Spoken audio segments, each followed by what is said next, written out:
Podcast is proudly powered by Battle-Born Batteries. Let the power of lithium take you on your journeys across the outdoor world. Battle-Born Batteries designs and assembles the industry's top choice for lithium-ion batteries right here in the USA. Reliable, safe, and long-lasting, Battle-Born makes for the sustainable and lightweight drop-in replacement for traditional lead-acid batteries. Ready to make the switch to lithium and the switch to green energy? All batteries are in stock now. Shop today at battlebornbatteries.com.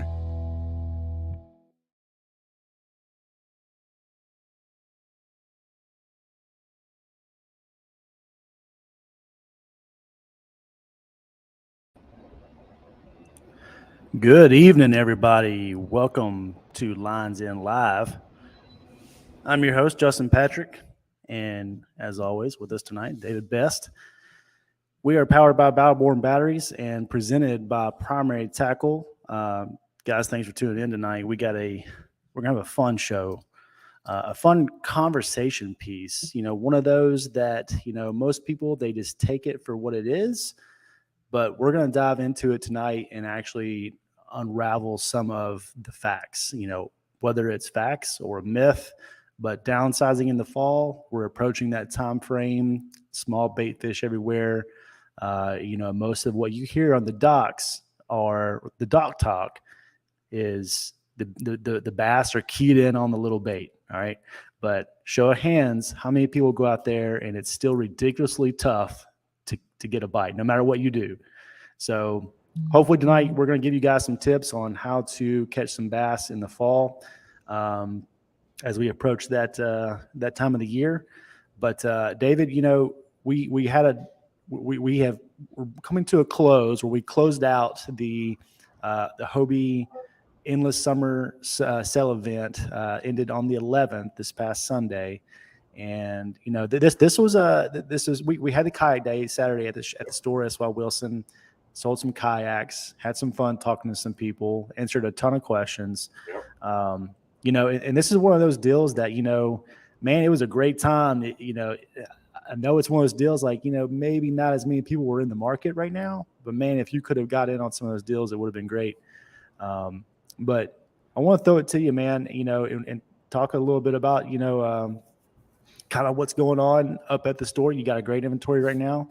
Yep. But what are you guys seeing up there?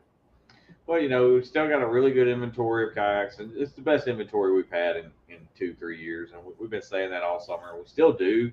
I've got about 45 Hobies available and about 25 or 30 new canoes available, and a few Jacksons, maybe 10 or 12. But, so good inventory. We got a lot. If you're looking for something, we've got options. That's the thing. Whether you want something lower end, higher end, we can probably fit whatever budget you're looking for. Pretty decent selection of accessories right now. A lot going on in the store. There's fall clothing is beginning to come in. We've got some great sales running on the store side. So, but running out of trailers, down to 2 trailers now. So if you want a kayak trailer, it would be in your advisable thing to get them quick because it'll take me 6 to 8 weeks. I called Sandra today. She said at least 8 weeks, and she goes, it might be longer than that because they're in duck boat trailer mode right now. They're really not. Oh yeah, that's right. Kayak trailers. Yeah. So she goes, I can't promise you when how long it's going to take. So I was like, well, I'm not in a huge rush. So I've got 2. Well, in the meantime, if you sell out, I'll have one up for sale soon. So there you go. If you're interested, but yeah, man, it's it's just that time of the year. A lot of things are dwindling down. Bassmaster just wrapped up their season. Yep. They're starting to. They got their eyes on the opens now to see who's gonna qualify for the elites. Yep. Major League Fishing wrapping up their last tournament, or unless I think it's still going on. Still going, I think. Yeah, but Jacob Wheeler was just announced, the Angler of the Year for 2022. No surprise there. Actually, a little surprised because Michael Neal, I don't know the points, but Michael Neal had a heck of a year. He did. But he's had a great 2 years. I mean, he was Angler of the Year last year in the Toyota Series, or the one that Jimmy fishes in. That's Toyota Series.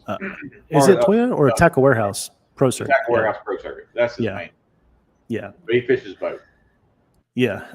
So, it's been a great season, man. It's been a great year. But I'm excited, for this fall weather to really start setting in. The tournaments are starting to wrap up, but man, some of the best fishing is to be had when those temps really tip over in the on the cool side, and and those fish get a little bit more active. And we're gonna talk a lot about that tonight. We got local friend and angler Ashley Ault coming on here in just a few minutes. We're gonna get him in here and get his take on a lot of this topic. So it's gonna be a good night, guys. We've had Ashley on before, and it's really good material. He gets very scientific. Just really studies bass fishing.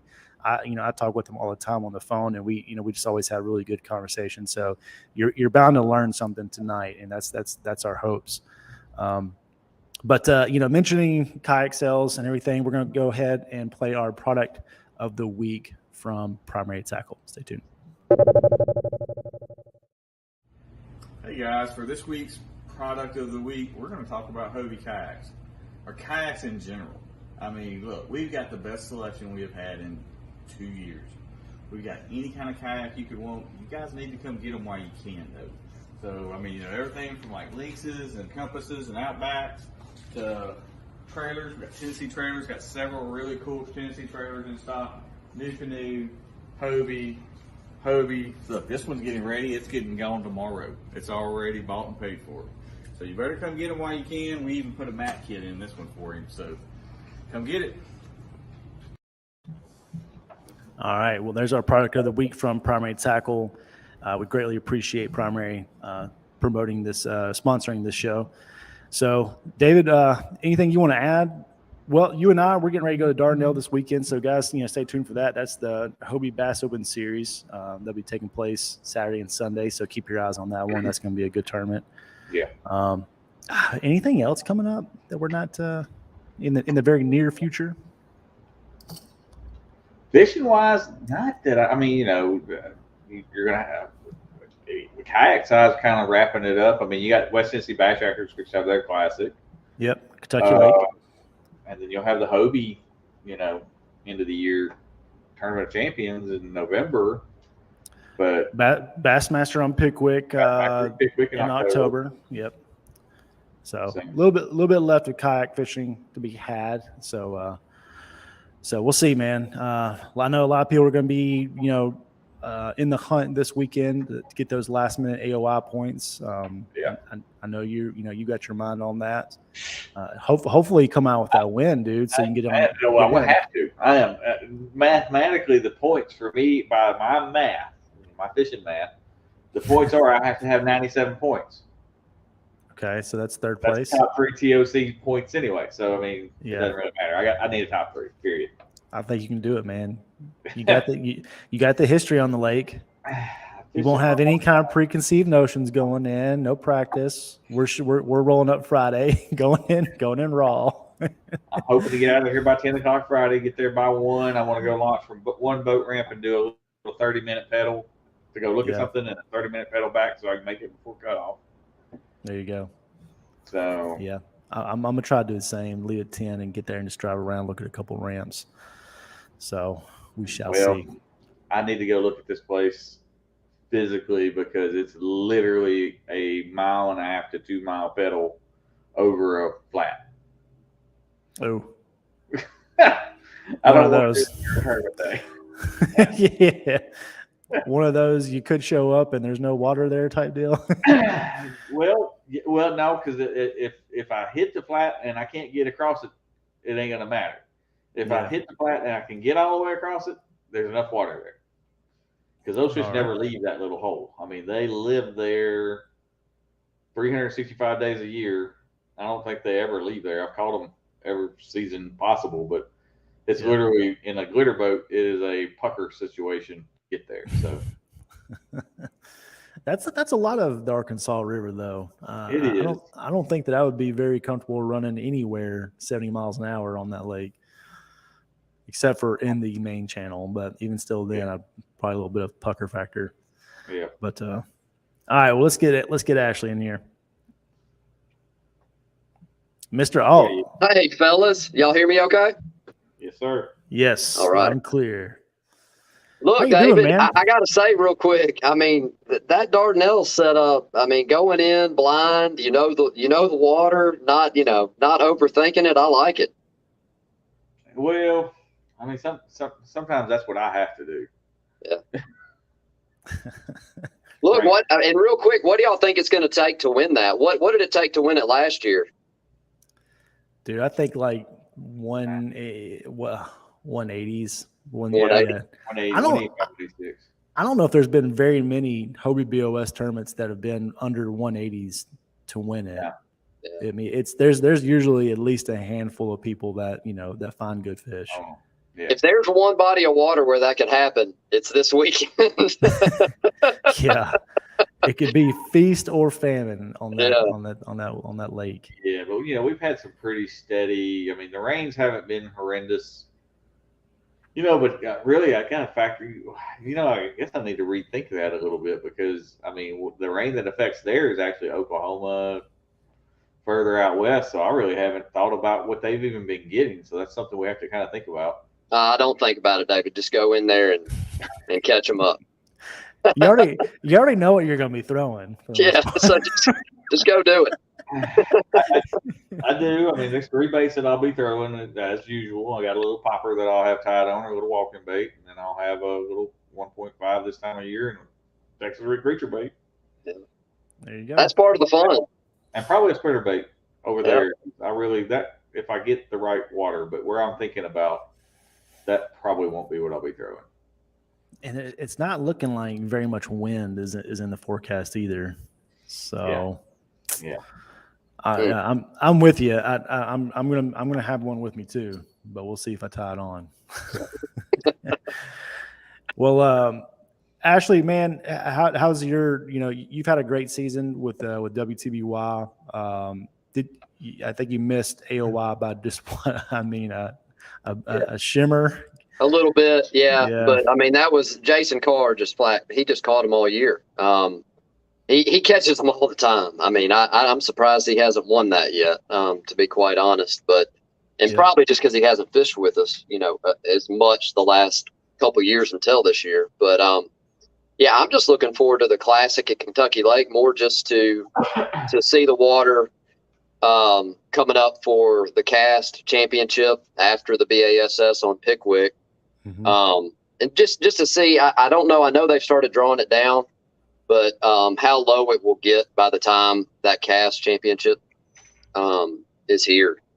That'll be a big deal. How much they draw it down. I imagine it's going to be at 354, 353.5, whatever they get it to. Yeah.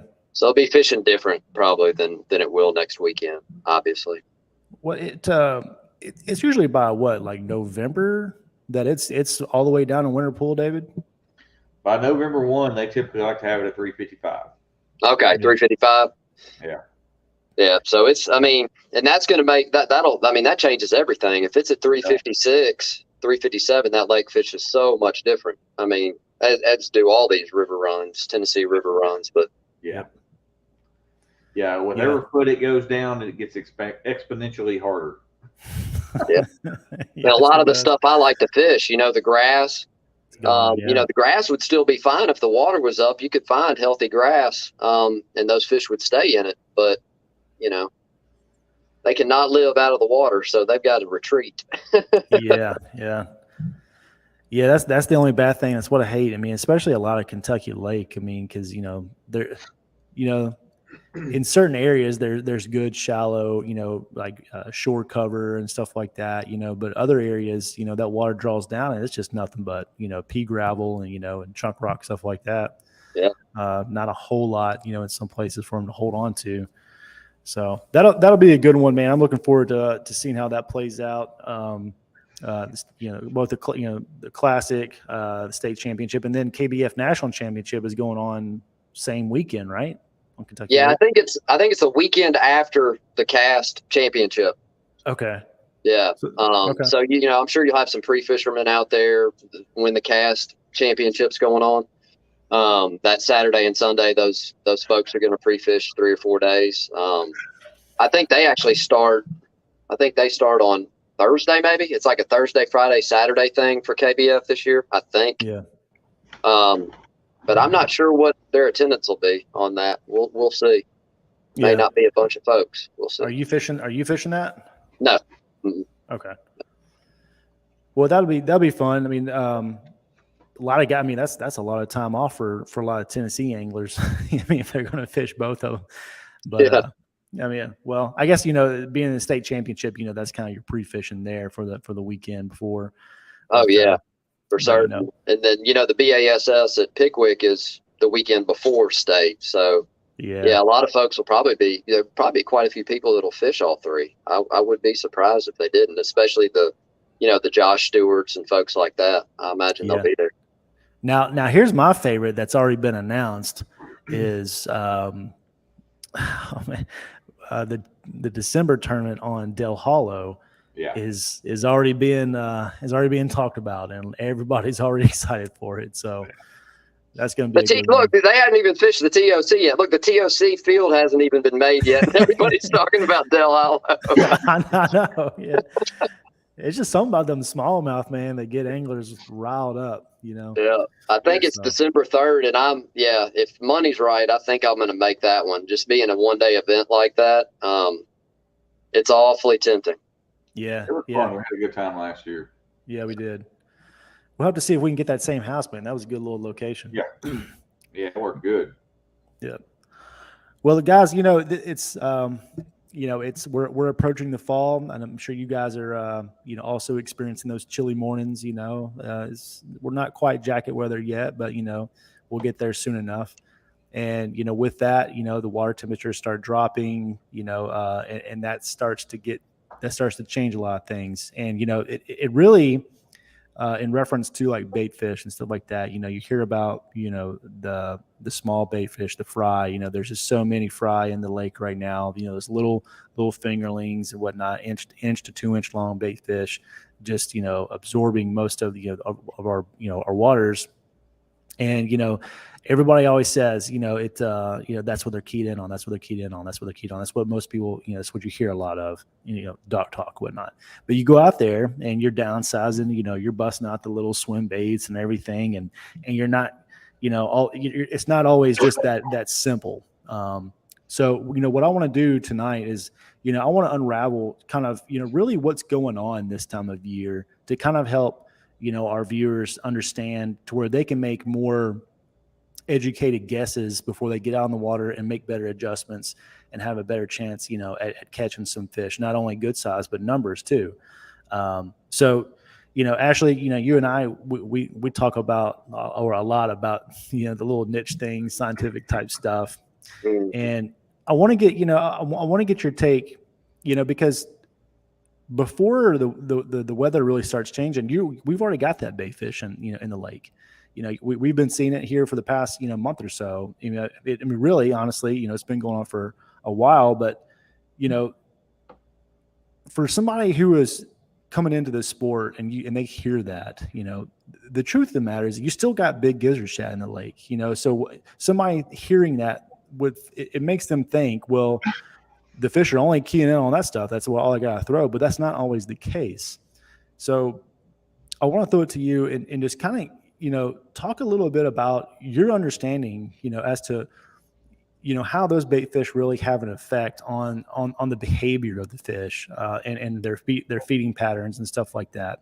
And have you seen that downsizing is really the way to go, or are there other, techniques that have proved effective for you in getting bites, this time of the year when the fishing can be relatively tough?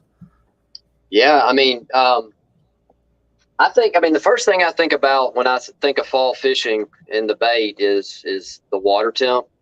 I think once it starts backing down into the 70s, that mid 70s to low 70s and the upper 60s, is when that migration that we hear about the shad starts to happen. And I know a lot of the lakes we fish have, threadfin and definitely gizzard shad. And I think those gizzard shad, gizzard shad tend to stay shallower than the threadfin to begin with. But once those water temps hit that 72, 73, 74 down to 68, 69, when you're in that range, they're going shallow. I mean, they're going to feed on algae, plankton, and they're going to fatten up, and those bass follow them. Now, to hit on the downsizing thing, I mean, I don't know if it's so much a downsizing thing as I think it is that when these bass get schooled up, and they are basically systematically balling this bait into positions that requires the least amount of energy for them to feed. So, we've all seen it out there, and even in the summer you'll see it, but in the fall in particular, you'll be 75 yards away and you just see this explosion that lasts for 10 seconds. They're just coming up, gorging themselves. And if you're within casting distance, I don't care. 99% of the times, it doesn't matter what bait you have tied on. You can get hooked up, but you're primarily going to hook up with the majority of the fish that are in that school, and it's not going to be a bunch of 4 to 6 pound fish that you're looking for, right? Right. Yeah. They're going to beat those big fish to the punch a lot of times on that. So, to kind of segue into that kind of topic is, do you chase these schoolers that are just solely looking at these, 2 to 4 inch shad or whatever you're dealing with? There's going to be bigger shad mixed in, and that are locked in on them, laser focused on them so much that when they don't get them in that ball in that 10 to 20 second window when they're actually feeding on them, you cannot get them to react. At least I've had a lot of trouble getting bites in situations like that. It's like you see the blow up, you pedal as fast as you can to get within casting distance, fire out there, nothing. If it happens, within 40 yards of you, you can catch a fish every time. That's been my experience. It doesn't matter if you got a topwater, a lipless, a jerk bait, a soft jerk bait. You can throw a Cinco in there and they'll hit it at that moment. So, I mean, what do you do to catch the bigger fish? And that's really, I'm asking that question of you guys just as much as I am myself, because it's really been a challenge for me, especially the last couple of falls. When you brought this topic to my attention earlier today, I thought about Watts Bar in the state championship last year. It was a unique situation. We'd had a lot of rain. The water came up, and the guy that ended up winning it, and guys that did well focused on smallmouth up in the creeks. Yep. Well, which is kind of an anomaly for that lake. I mean, you just don't hear about smallmouth, but that's typical in kayak fishing. You always hear about things, tournaments being won in kayak fishing that are oftentimes a little bit different than what the glitter boats are doing. So and that was just an incredible situation. I mean, that morning the water. I mean, I know but the water was just muddy pouring out of that creek. It cleared up in about an hour. I mean, I'm sure we were all left that, captain's meeting. We're like, dude, if that water wasn't so muddy, that's where I would be, because it was just, a lot of current flowing in.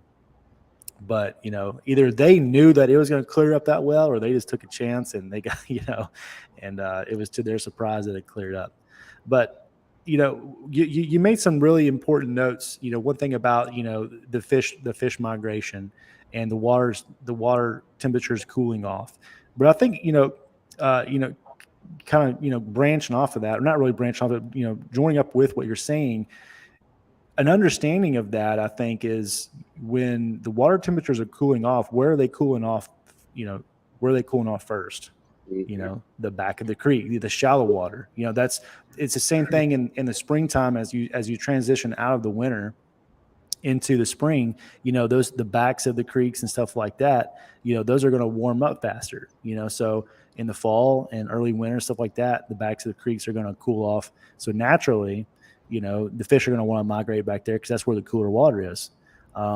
Another example is, you know, like we were saying earlier, is that there's a lot of bait fish in the water now. You know, there have been, you know, small bait, and first thing in the morning is a great example because they're all up on the surface, you know, and everything is up there feeding on them. But then once that sun comes out, man, they go deep because that's where the cooler water is, you know.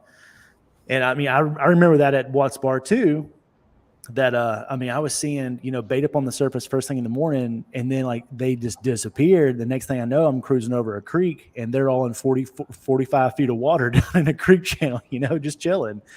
And every bass, every fish in the lake is down there with them, but it didn't seem to matter what kind of spoon or anything that I threw down there. I couldn't snag anything.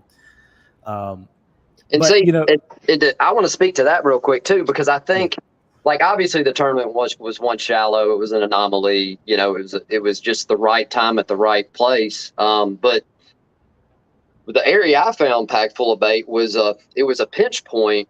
It was on the backside of an island just off the river, and there were every species of fish that would feed on a shad was in this pinch point. It was about 75, 80 yards, and good fish were there. It was just a situation where, like I just explained, they'd get them piled up and where they want them, they'd attack them for 20, 25 seconds, and then it was done. And the bites and the fish that I caught fish, but the big ones, of course, they always get away. But your quality bites are not going to be as when you're fishing those bait balls like that. I just don't think your quality bites are going to happen very often because you're going to catch the smaller fish in those schools a lot of times. So, you know, when I was thinking about it, headed in to talk about this, it was, do you really if you want numbers, my advice would be is to go chase the bait. If you want numbers, go follow them, find them. And when they're blowing up, you know, catch those 14s, those 15s. But I really, in my mind, I want to, you know, I still look at those areas that some people don't look at with, you know, these big fish are still in marinas. They're still on the riprap and chasing gill and things like that. Not all of them go out there and chase that bait. So it's really kind of a choice you have to make. You can do both, really. Yeah. Well, David, you know, you had a really good tournament last year on Pickwick, and you know, you're fishing shallow. Yep. Talk a little. I mean, and that was actually about 2 weeks ago. This time of year, you know, or last year. What was it not? No, it was September the 19th. 19th. Okay. Okay. So I mean, coming up, you know, the same weekend we're fixing to come up on. Yeah. And I recall, you know, there was a lot of talk, you know, throughout the tournament that, you know, that weekend, and, you know, some people were referencing driving over bridges and just seeing a ton of bait everywhere, and then going in other areas and there's not very much bait, you know. So in that situation, I don't want you to give up any of your spots by no means. Yeah. So we're not going to ask that, but talk a little bit about, you know, your experience in that situation, because it seemed like the bait was, you know, played a big factor for you in that. And you were catching good ones. Yeah, and it did. And look, this is kind of the thing is I found those fish by driving over a bridge, and I looked at one of my favorite areas, and there was bait everywhere as I'm driving over the bridge because I could see the area from there, and I'm like, And I called Brandon and told him, hey, look, we're fixing to go look at something. Veered off real quick. We went, put the boat in the water for 20 minutes. Immediately, he hooked up a good one. I hooked up a good one. I missed one about 4 pounds. Turned around, looked at him, and said, "Okay, we're leaving." Because we ain't been here 20 minutes. I was like, I don't need to know anything else right now. I know what's here. And really, I really believe that was the first big sets of schools that were coming up and really chasing that bait. But what they were doing, and like Ashley said, if you were fishing around the fish that were concentrating on those balls of bait, they were those 13 to 15-inch fish. I caught a lot of fish in 2 days in that area that were that 13 to 16-inch range. I mean, I think I caught 60 some odd fish on day one and 40 some odd fish on day two on the top water. I mean, it was just stupid. But the thing is what you had to find that little, what was holding those fish in the area, particularly the bigger ones. And this is where, when I'm looking at schooling fish, I'm looking for where would a big fish, because they're in the same areas, hold around those fish. Where's that sunken creek trough? And I don't get away from those troughs. Where's that one lone patch of grass that's about 40 by 40 out in the middle of this big old flat that's only about this tall? Because every big one's going to be sitting right there in that grass. And what you do is while everybody else is throwing a topwater, and this is where I failed last year when I was there, I couldn't get off that topwater in that spinnerbait bite because I was catching too many fish and having a good time. And G on the other side away from me has slowed down, and he's basically dead sticking a Cinco in that grass in those kind of areas and catching a little bit better fish. And you know, day one, we had weather come in. I don't know if you remember, Justin, but we had a nice little front coming in that morning. Yep. And those big fish had pulled up into those areas and were just eating, period. They just didn't care. It was easy that morning. And then Sunday was a little tougher, and that's where I struggled because I didn't slow down and pull up and do what I needed to do. So, but in talking about, you know, I've caught a lot of big fish around those bait, but you got to do something a little different. I mean, we throw a Carolina rig with like a little centipede type bait, you know, something that gets to the bottom, because those big fish, they're going to lay around on the bottom, be lazy, let those little fish do all the work, kill some of those bait fish, and as those things are fluttering down, they eat the easy pickings and let the little fish keep working at it. Yeah. That's what I do a lot of times in those situations to try to catch better quality. And I think what's important to note too is it's a lot of times relevant to the depth that you're fishing. You know, I mean, in that situation, you know, you're probably about 4 feet or less. You know, definitely under 5 feet of water. At Pickwick, definitely, that's where I was. I was in 4 foot or less most of the time. Yeah. And so, you know, I mean, you know, what do you think about the types of baits that you throw in different circumstances? And, you know, Ashley, you and I talked about this. You know, it's really, I think it's really important to make a decision. Like, don't look at baits as like, you know, this is the best bait for right now. That can oftentimes be a factor, but also to take into consideration the best bait for that specific situation. I mean, let's just be honest. I mean, a square bill is going to catch them. You know, a swim jig is going to catch them. You know, top water is going to catch them. You know, maybe not every single condition, but if you're fishing in 2 feet of water, you know, well, what's a good bait to throw? Are you going to, you know, are you going to run a crankbait through that, or, you know, maybe a little pop bar or something like that that's going to stay on the surface? You know, so you know, keep that in mind when you're making your bait selections too, because it's very, you know, dependent on the depth that you're going to be fishing.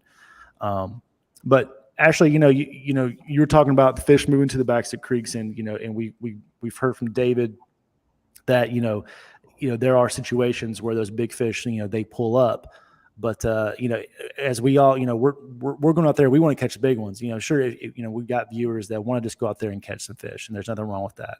But if you're in a tournament situation where, you know, the biggest 5 matter, how can we target those, you know, those 5 fish? So what are they doing the rest of the time? You know, so when I think about moving to the backs of the creeks, you know, one thing that I'm thinking of is, you know, there's all kinds of cover and stuff like that back there too. So what are your thoughts, Ashley, on this, you know, this idea that, you know, maybe not always the big fish are hanging around the bait, but they're in close proximity to it, but maybe more on that traditional type of cover like wood and rock and stuff like that, like you mentioned, marinas and whatnot. Yeah, I mean, I think, you know, look, I mean, fish aren't stupid. They don't get big. Like David was saying, you know, they're going to pull off and sit and let those little fish do a lot of the work.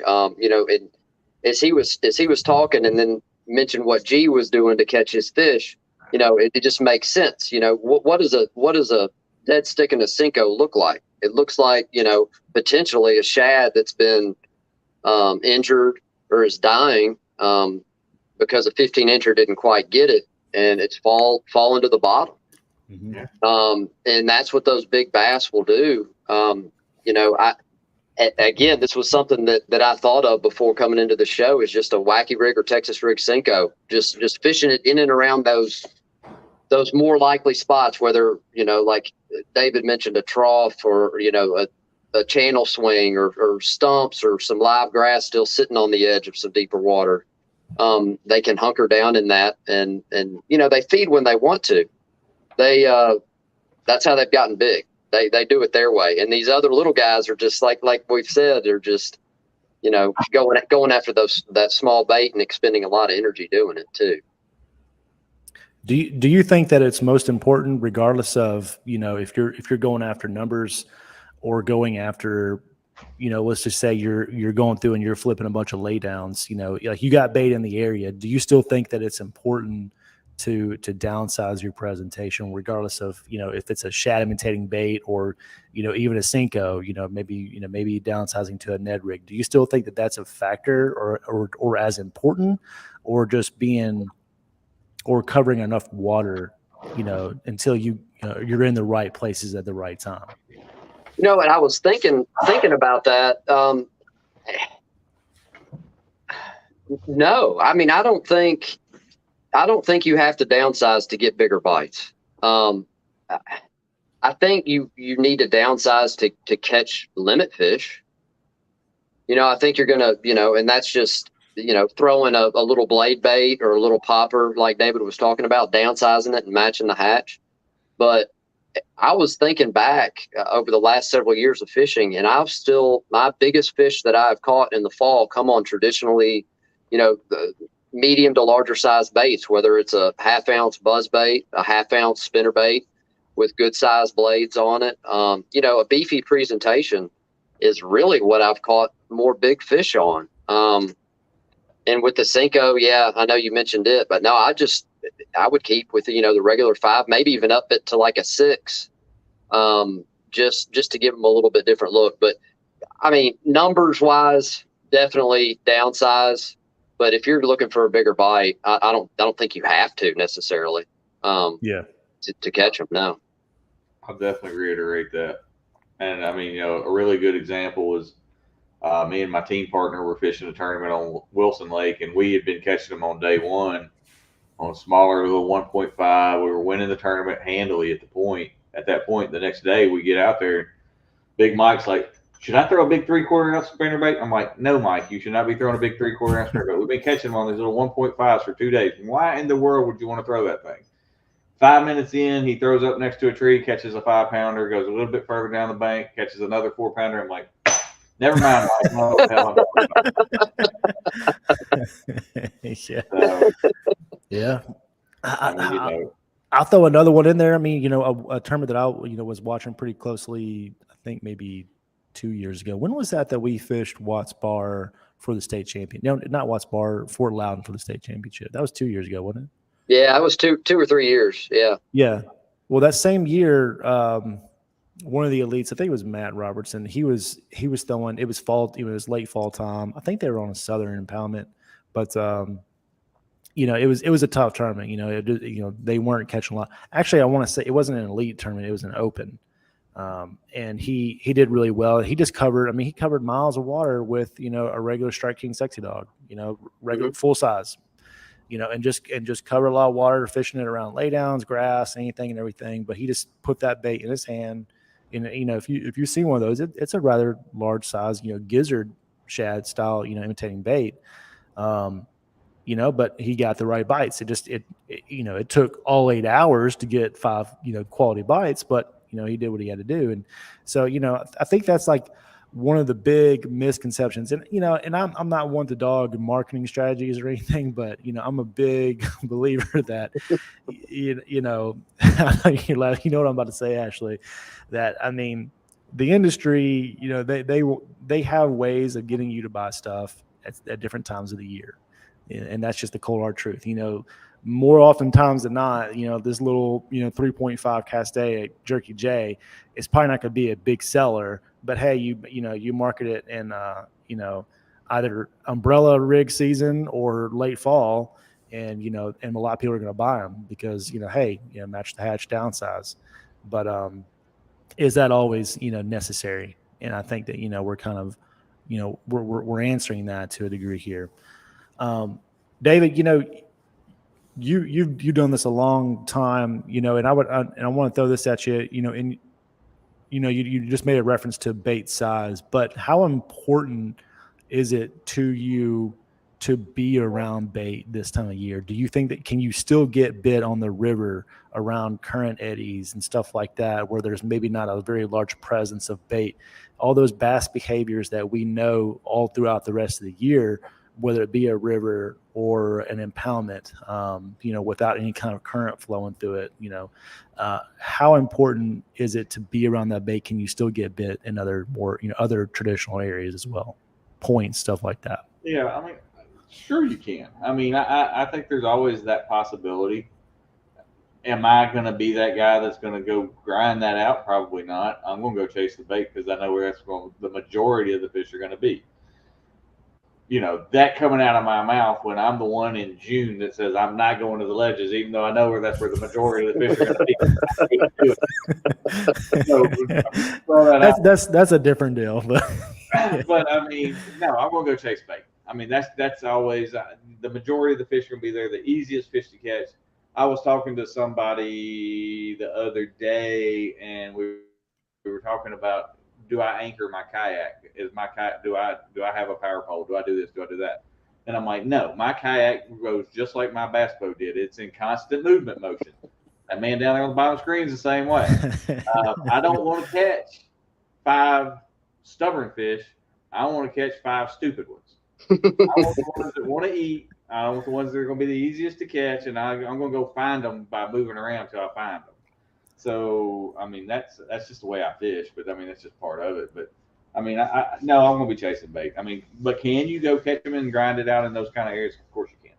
They're still there. I mean, there's a certain number of fish that are going to stay in those areas because they just kind of live there. I mean, that fish that you're going to catch on that current break on the river, that fish may not ever leave there except long enough to go spawn for 30 minutes and then come back.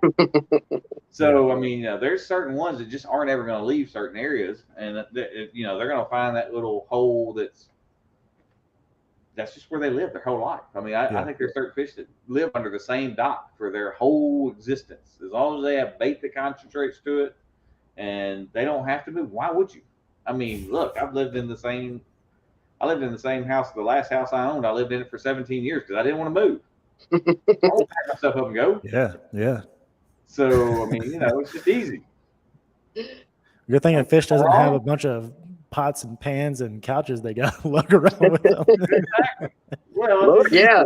I mean, if you're fat and happy, why move, right? There you go. I'm good right here. Yeah. It's funny. We had this guy, and when I was in the military, he wasn't the best at talking to women, so he would just drink enough beers and stand at the door at the bar, and as everybody was starting to exit out at last call, he would just stand there and ask every single girl, you want to go home tonight?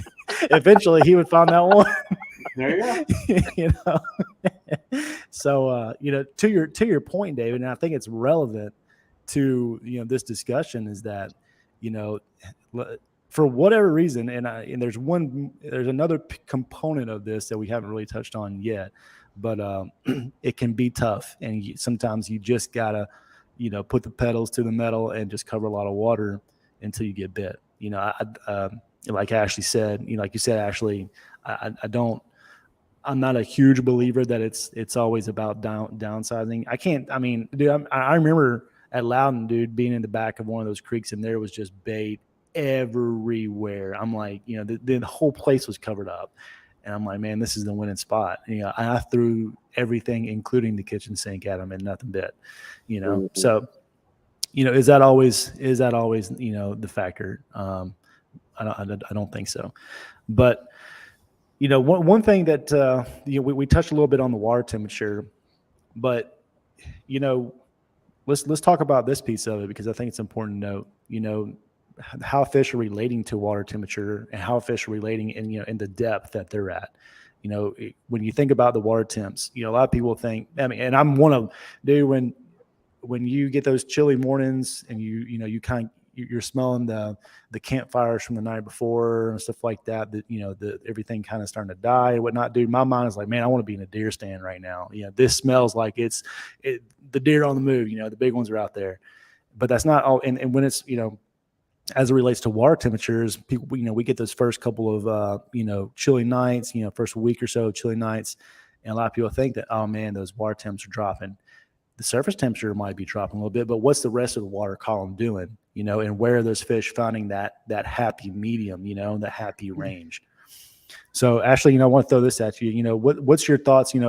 How do you approach your day? I know you love your top water, but as the sun comes out, you got those chilly mornings and stuff like that. And then the sun starts coming out like we have now at 67, 68 degrees at night, but it's still getting up into the 90s. Kind of what's your thoughts? What's your game plan? Are you going to adjust your depth, or what's your approach? Yeah, I mean, we all know, it's no secret. Everybody that knows me is, once that sun comes up, in certain times of the year, I can struggle a little bit because I'm stubborn. I will not back off and fish the deeper water a lot of times. I'm a firm believer that you can always find some good fish up shallow somewhere.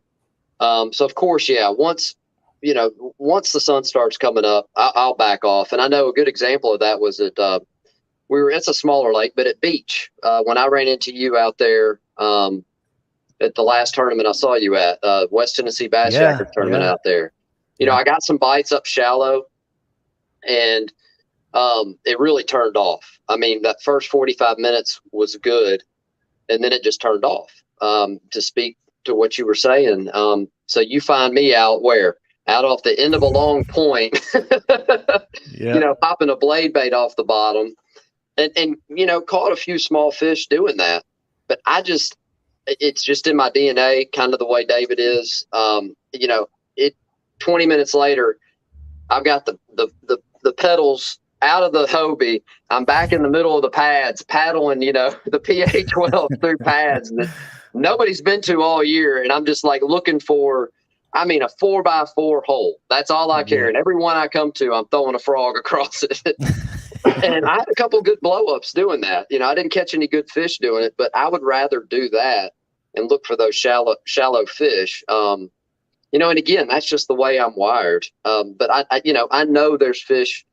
So if I had to make an adjustment, it would be to go out deeper and fish some soft plastics or like a blade bait and just really slow down points, areas like that, the typical stuff. Try to find some, color lines like that. I love fishing color lines. I think fish, especially this time of year, will cruise up and down those color lines. And lakes like Bay Springs, you've got a strong one there. You can see that obvious depth change just by the color of the water.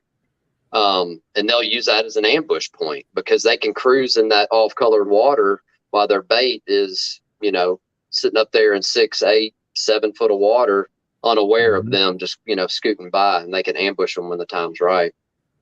Yeah. I mean, bass are not, very intelligent creatures. We give them a lot more, benefit of the doubt. It's we're either hungry, or it's time to spawn, I mean, that's it. And everything else in between is just, hey, I'm just here, until something excites me. But I want to ask you, both you guys, this. David, if you're catching them dragging, and then that bite turns off, I know both you guys, are really similar in your approaches. I'm probably, the outsider in this conversation. I'll still have 12 rods rigged up, but, do you guys like to adjust, when the bite's tough and stuff like that in the fall? Do you think that it's, maybe more beneficial to just go to something just completely obnoxious to just trigger those bites? Because like we're saying, bass are they're either in feeding mode or they're going to react to something, so to get those strikes, David, what's your, without giving away what you're going to do this weekend, but what's some things that you're going to try, or are you going to adjust, or are you just going to beat it down with the bush hog until you catch those 5? Well, I mean, beating it down with a bush hog is always an option. I need to understand the mentality. Like I don't have So, now, the if I'm not patience. catching them in an area, I might pedal my butt somewhere else and go look. But but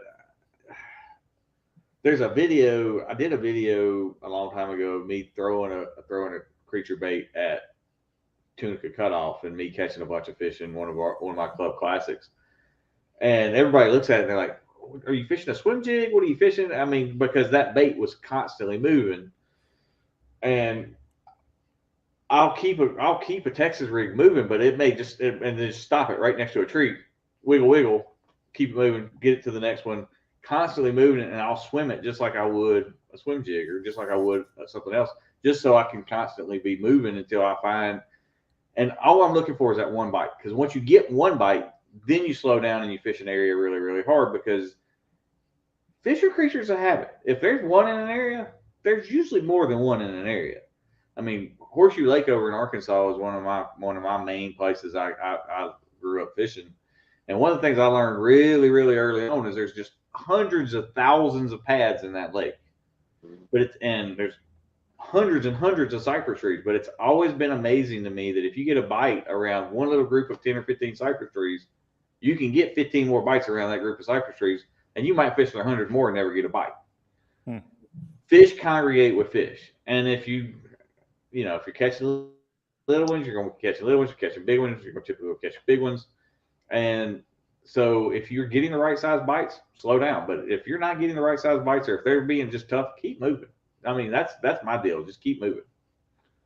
So, yeah, and I would agree with that. And what you mentioned about how you were fishing that Texas rig, a light bulb went off for me. It's the same thing I'll do with a crankbait. I love nothing more when a bite's tough to just tie on a crankbait, a deep diving crankbait, and I'll be in 10 foot of water. I may be in 20. I don't really care. I just want to be banging it real fast across the rock and stopping it, or whatever, structure I'm around or cover I'm around, and stopping it as much as I can, and really just burning it and keeping it moving, but stopping it a bunch, because I think that if fish are being stubborn, if they're not feeding, if they're not aggressive, you can get a reaction bite out of them. And that's one of the best ways that I know how, is just to fish a crankbait, just to rip it by them and stop. Rip it by them and stop, because if it stops in the right spot, they'll lash out at it sometimes. Yep. I think that's why like a red eye shad or rattle trap, something along that line, does so well this time of year, because you can push so much water, but it is such a reaction style bait.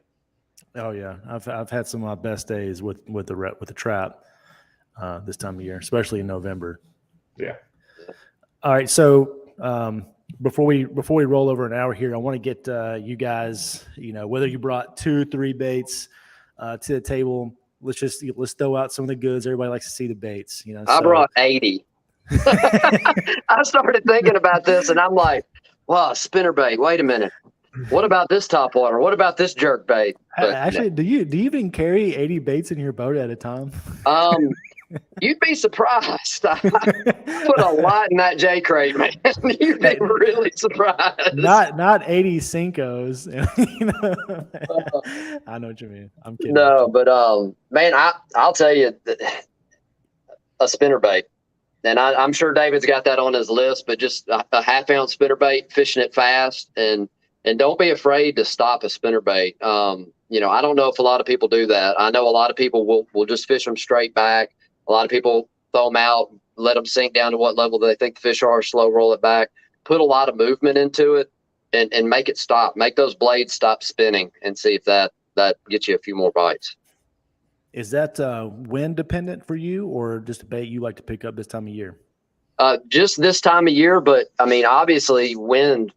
I mean, if it's blowing this time of year, I'll find any wind-blown bank, and if I fish it for 3 hours and don't get a bite, I'm going to abandon that theory. But I'll find anything wind-blown and tie on a spinnerbait and just roll. And the wind doesn't have to blow if we've got some rain, and especially back up in creeks. Once that water temp is in the mid-60s, back up in creeks, a little bit of color. I don't care if the wind's blowing or not.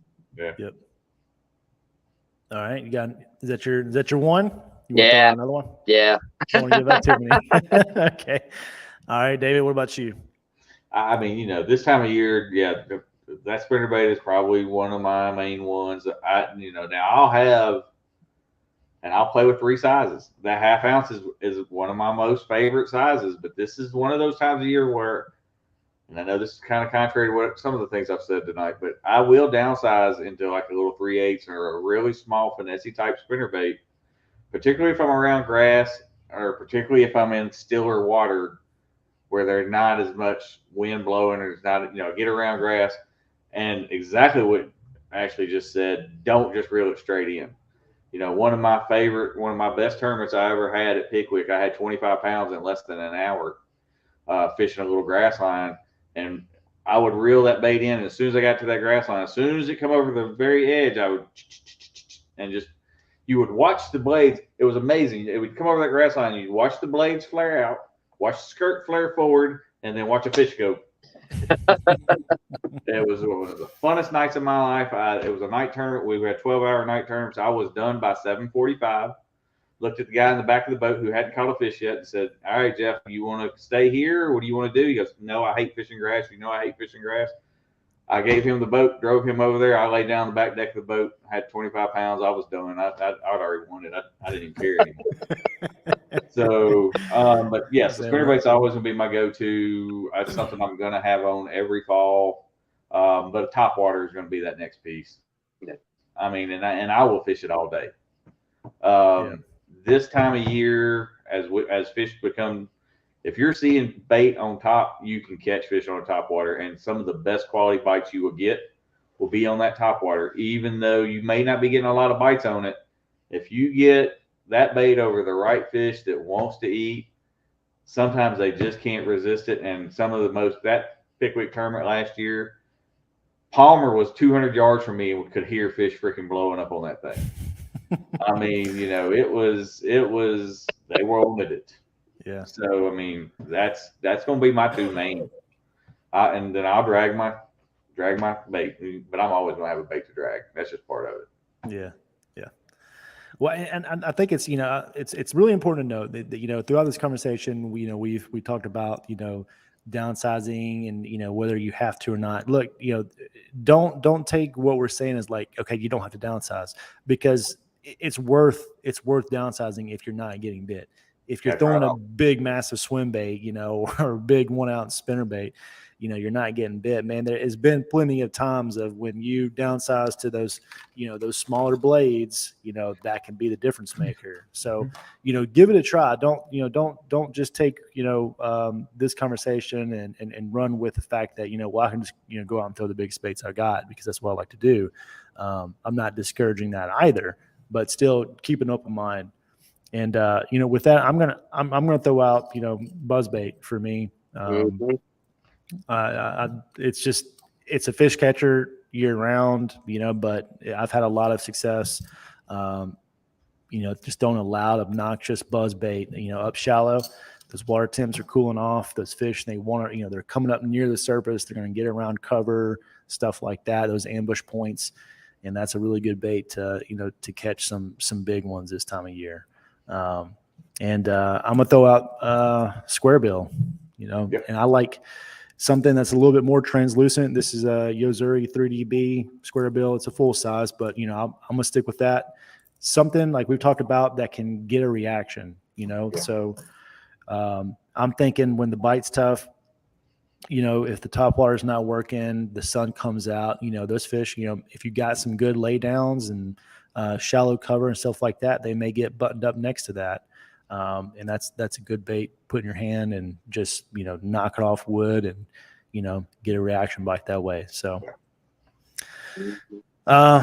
so great conversation, man. I love getting into stuff like this because you just hear, what you read, and then there's really no explanation to it. Not all the time, and sometimes it can be hard to find that information as to why it makes sense. When I bring somebody into my work, a new hire, I like to tell them everything. This is why this is this. This is why that's that, because it all ties together. And you got that understanding of everything, all the components, then you can make better educated guesses as to what you need to do and the adjustments that you need to make.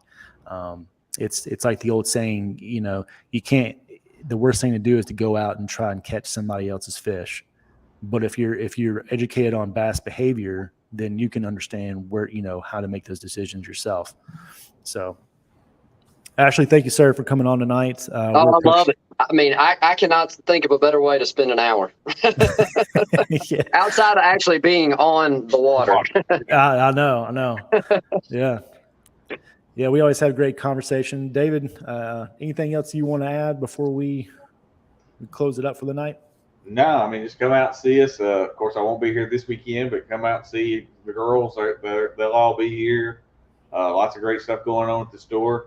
I'll reiterate your buzzbait comment. The first 5-pounder I ever caught in my life was in mid-August on a buzzbait in 1981 on Horseshoe Lake. So there you go. I love me an old buzzbait this time of year, so I'll leave it at that. Yeah. That may have been one of those that Ashley didn't really want to talk about too much. But Look, no, and I'll say it. Look, if you want, 12 months, if you want to name a bait 12 months out of the year, I know you're excluding some of these northern states when you say this, but a buzzbait, it catches just quality fish, period. And it has for 30 years, 40 years. So yeah, always yeah. will. Yep. One day we'll understand why, but right. Then we'll just keep throwing it for that. Well, go and see David at Primary Tackle. He's got a great selection. Black Bass Tackle Industries, they make some great buzz baits. He's got some others up there as well. If you want to, if you can't make up to the store, get on S.Y. Wilson Company, SYWilson.com, and they got some of their inventory on there. If not, give David a call, and he'll get it out to you. A lot of great kayaks and inventory right now. It's, man, this is a great time to be on the water, So go and see David. Go and check out battlebornbatteries.com if you're in the market for a lithium battery. And guys, we will catch you all next week. Y'all take care. Thanks, guys.